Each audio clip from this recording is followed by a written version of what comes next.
Hi guys, so the next thing that we're looking at here is a bit of an overview of government and politics in the UK.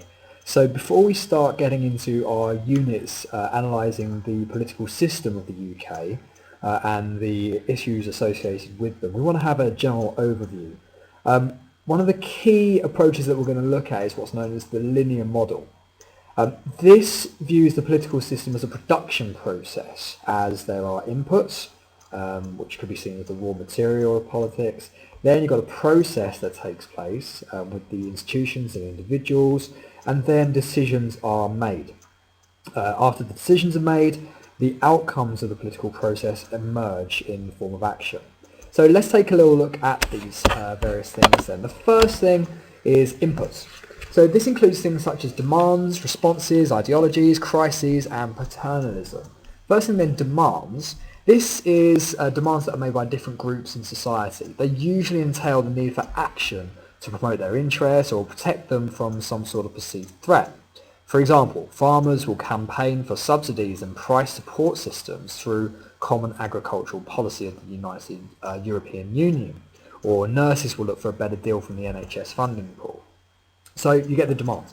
Then you get the responses, which are required to various problems that might arise. Most commonly, economic action is needed to deal with inflation, unemployment, lack of economic growth, or other difficulties. Or if crime begins to rise alarmingly, again a response is needed. Then we have ideologies. Ideological initiatives can promote political action.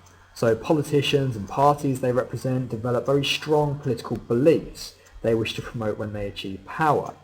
Conservatives, for example, typically oppose high levels of taxation. Then you have crises. These obviously create the need for rapid decision making. So, for example, after the attack on the World Trade Center in New York and also the atrocities in London in 2005, there were a whole load of anti-terrorism measures.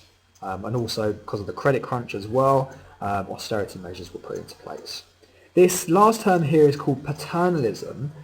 This also plays a part in creating policy making. This occurs when politicians themselves believe they understand what is best for the country at any particular time. So this is all about the decision makers claiming a superior understanding of issues compared with the rest of the public.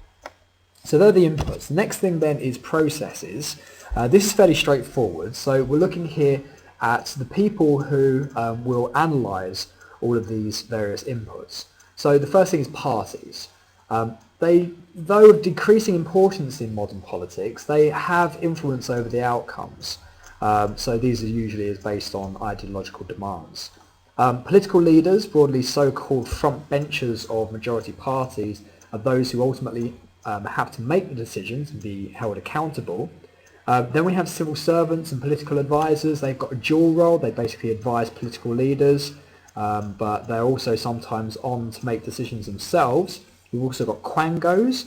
There are other committees and things like that playing a role, such as like what civil servants do. They consider policy options.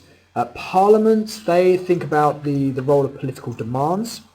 However, on the whole, it doesn't take the initiative in such matters.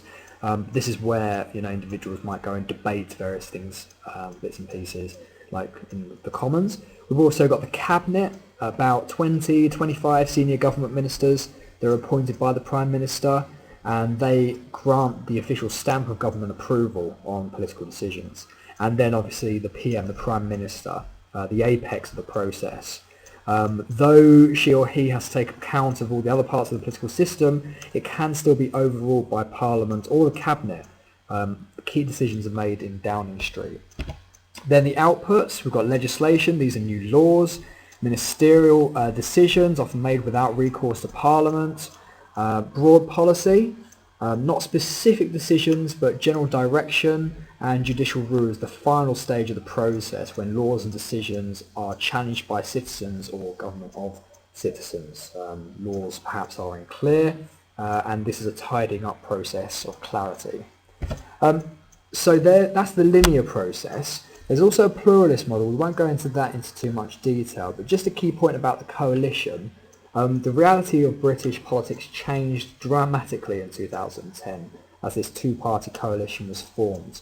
This means that they've obviously got to really adapt and discuss any changes that need to happen before it goes through the rest of the processes.